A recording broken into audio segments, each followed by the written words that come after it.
So this is just a short synchronicity or timing story that I thought I would share with you. As I've said before, I believe one of God's signatures is timing, and this indeed was the case, in my opinion. So Melanie and I try to go to Europe every year to see family. So go to Greece to see my family and to the UK to see her family. And we were exhausted from every leg of the journey. And neither of us felt like taking the last leg of the journey, which was a stop in Amsterdam, essentially.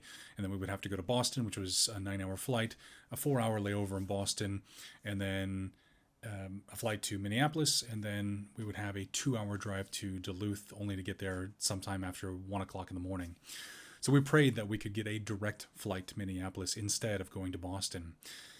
Just as we finished praying, Mel received an email saying that there was an update on our ticket, and I think the wording was actually issue with the ticket. So we got to the airport and we were genuinely concerned, but we actually had a little twinge of hopefulness because we just prayed about having an easier leg. And we found out that the airline would be delaying our flight and putting us on a direct flight to Minneapolis 2 hours later. As silly as that sounds and as insignificant to somebody who might not care, if you've done a lot of traveling, and we've done tons of traveling, we've been jet setting for 15 years now, having a challenging layover removed only to have a direct flight is just a gift. And I would recommend that you pray about it next time you encounter that situation.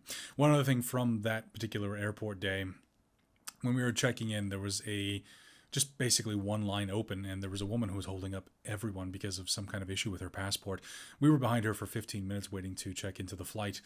And rather than get frustrated, I prayed that things would move faster. And just as I did, the moment that I did, 2 of the first class lines, and we weren't flying first class, opened up, and they gestured us over and said, "Hey, we'd like to help you."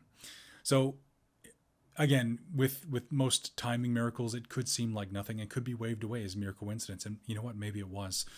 But sometimes the synchronicity is so extremely interesting when juxtaposed with the prayer that was just said, it can't be ignored.